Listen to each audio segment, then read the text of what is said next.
Bapak saudara, saya percaya hari ini damai sukacita, saudara-saudara selalu diberi kesehatan, Tuhan menyertai dan melindungi saudara dimanapun saudara-saudara berada. Saya akan membagikan firman Tuhan, tapi terlebih dahulu mari kita tundukkan kepala dan saya akan menyanyikan satu pujian penyembahan, dan biarkan Roh Kudus masuk dan bekerja di dalam kehidupan kita saat ini untuk menjadi kekuatan dalam situasi keadaan kita sekarang ini. Mari kita tundukkan kepala.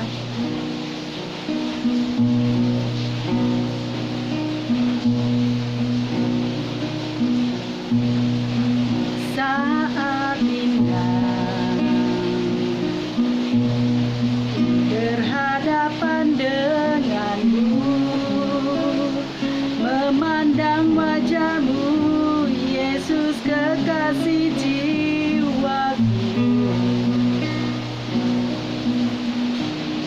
Bawa daku erat dalam pelukanmu, menikmati kasih dan indahnya hadiratmu. Hadiratmu Tuhan, ku rasakan kekudusan-Mu Bapa, penuhiku. Ku rindu selalu diam dalam bait-Mu, menikmati kasih anugerah-Mu, menikmati kasih, menikmati kasih anugerah-Mu. Bapa kami yang ada dalam surga, kami menikmati kasih-Mu yang tidak pernah berkesudahan Tuhan. Ampuni bila kami ada salah Tuhan, baik itu dosa perkataan, perbuatan, dan pikiran kami. Tuhan, hari ini hamba-Mu mau menyampaikan firman Tuhan. Tutup bungkus hamba-Mu dengan kuasa Roh Kudus dan beracaralah Tuhan. Kiranya Tuhan memberkati mereka yang melihat dan mendengar channel YouTube hamba-Mu ini Tuhan. Berkati dan pulihkan mereka Tuhan. Damai sejahtera sukacita yang Tuhan berikan bagi mereka Tuhan. Terima kasih Bapa, terima kasih Tuhan Yesus, terima kasih Roh Kudus. Beracaralah Engkau dari awal hingga akhirnya. Di dalam nama Tuhan Yesus Kristus, Allah Bapa kami yang hidup dan Roh Kudus. Amin. Hari ini saya akan membagikan di kitab Dua Raja-Raja 4 ayat 1 sampai 7. Saya akan membacakan judul ayat ini mengenai minyak seorang janda. Salah seorang dari istri-istri para nabi mengadukan halnya kepada Elisa sambil berseru, "Hamba-Mu suamiku sudah mati, dan engkau ini tahu bahwa hamba-Mu itu takut akan Tuhan, tetapi sekarang penagih hutang sudah datang untuk mengambil kedua orang anakku menjadi budaknya." Lalu jawab Elisa kepadanya, "Apakah yang dapat kuperbuat bagimu? Beritahukanlah kepadaku apa-apa yang kau punya di rumah." Berkatalah perempuan itu, "Hamba-Mu ini tidak punya sesuatu apapun di rumah kecuali sebuah buli-buli berisi minyak." Lalu berkatalah Elisa, "Pergilah, mintalah bejana-bejana dari luar daripada segala tetanggamu, bejana-bejana kosong tetapi jangan terlalu sedikit, kemudian masuklah. Tutuplah pintu sesudah engkau dan anak-anakmu masuk, lalu tuangkanlah minyak itu ke dalam segala bejana. Mana yang penuh, angkatlah." Bagaimana Tuhan luar biasa. Jadi ada salah satu istri dari Nabi,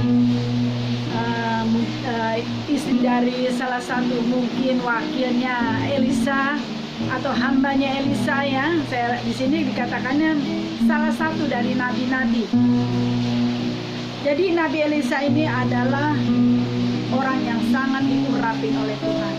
Jadi istri salah satu nabi ini tidak disebutkan siapa nabinya, tapi disebutkan hanya salah satunya datang kepada Nabi Elisa dengan menceritakan keadaan kehidupannya yang serba kekurangan, dan di rumah tidak ada apa-apa, hanya ada buli-buli minyak, itu pun hanya sedikit.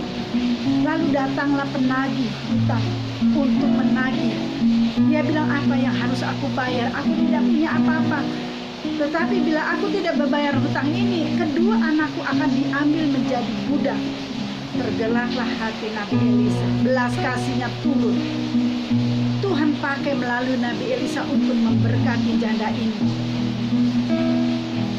Lalu Nabi Elisa meminta janda ini mengambil buli-buli di luar, mungkin kayak jirigen gitu ya, atau grup-grup kecil ya.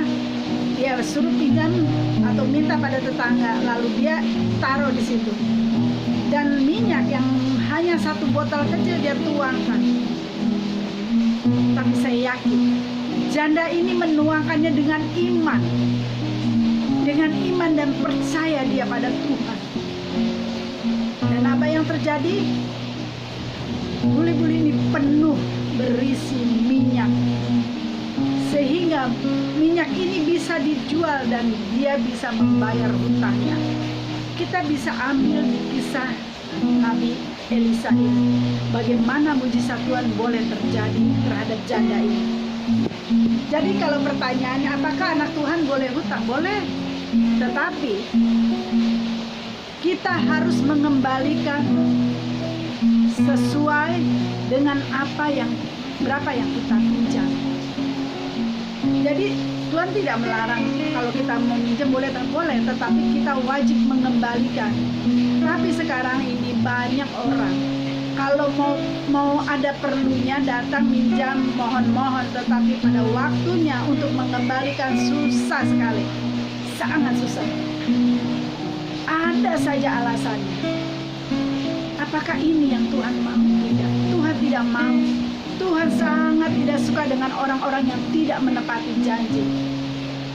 Sadar tidak saudara-saudara, pada saat orang itu memberikan pinjaman, mungkin dia hanya punya uang senilai itu yang dia punya, tapi karena ada Tuhan di dalam dirinya, dia berikan uang itu kepada orang itu.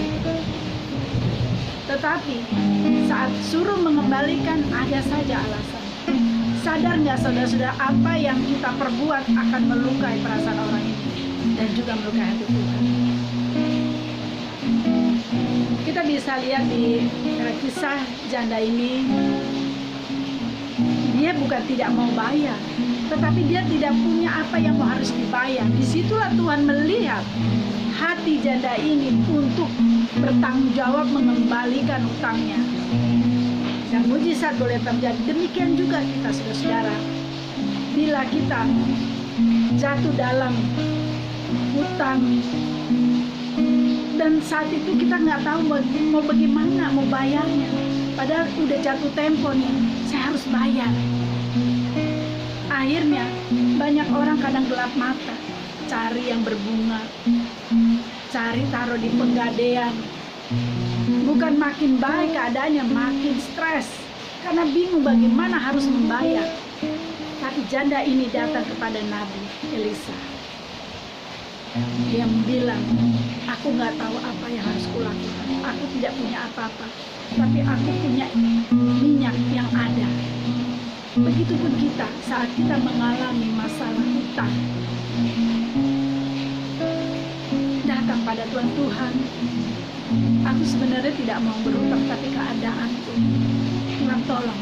Aku tidak mau menipu atau membohongi orang tersebut yang sudah menolong saya.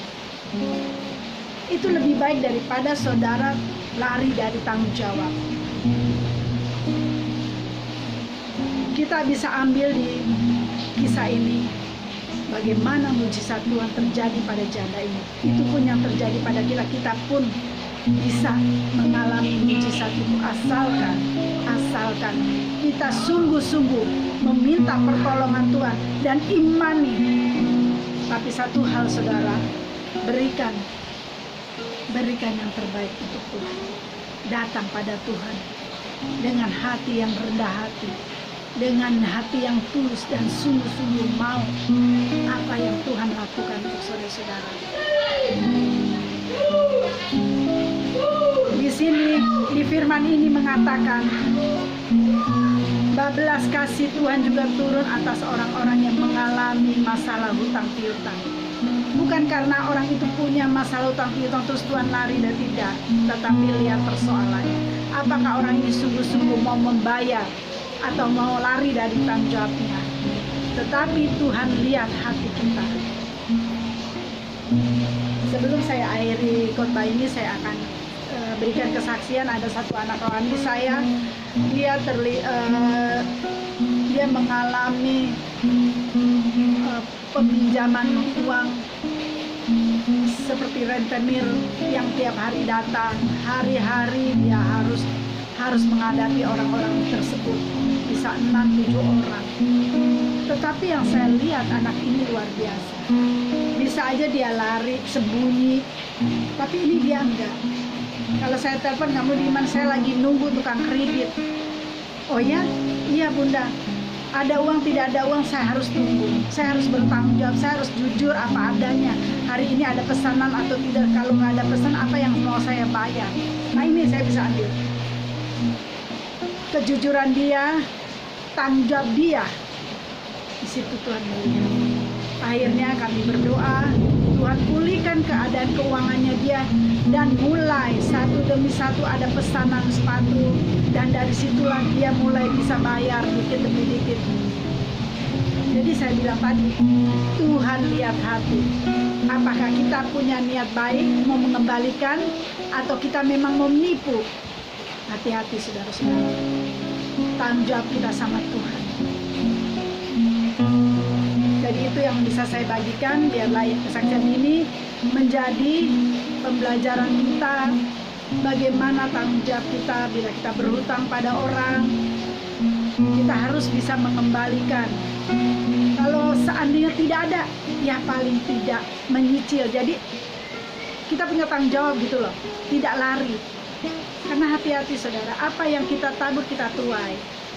Kita pun nanti juga akan dilakukan hal yang sama seperti itu. Nah makanya saudara-saudara, saya berharap firman Tuhan ini dan kesaksian yang saya berikan menjadi kekuatan bagi saudara-saudara. Demikian firman yang saya bisa sampaikan. Mari kita tundukkan kepala. Bapa kami yang ada di dalam surga, hamba-Mu sudah menyampaikan isi hati-Mu Tuhan. Kami percaya firman yang sudah hamba-Mu sampaikan juga kesaksian ini buat mereka menjadi mengerti bagaimana jalan mengikuti Engkau, bagaimana jalan sesuai kehendak-Mu Tuhan, untuk berlaku jujur, bertanggung jawab dengan apapun yang kami lakukan Tuhan. Kami berdoa untuk bangsa Indonesia, berkati bangsa Indonesia, dan kami percaya lawatan Tuhan akan semakin besar bagi bangsa kami. Bapa kami, inilah doa-doa yang kami sampaikan ke dalam tangan-Mu Tuhan. Hanya di dalam nama Tuhan Yesus Kristus, mari angkat tangan dan terimalah berkat daripada Tuhan Bapa kami. Kami percaya Engkau mengasihi kami dengan luar biasa. Tuhan memberkati engkau dan melindungi engkau. Tuhan menyinari engkau dengan wajahnya dan memberi engkau kasih karunia. Tuhan menghadapkan wajahnya kepadamu dan memberi engkau damai sejahtera. Terimalah berkat dari Allah Bapa, cinta kasih Tuhan Yesus Kristus, penyertaan Roh Kudus dari hari ini sampai selama-lamanya. Dan dalam nama Tuhan Yesus Kristus, mari kita percaya, katakan amin. Jangan lupa subscribe. Tuhan berkati.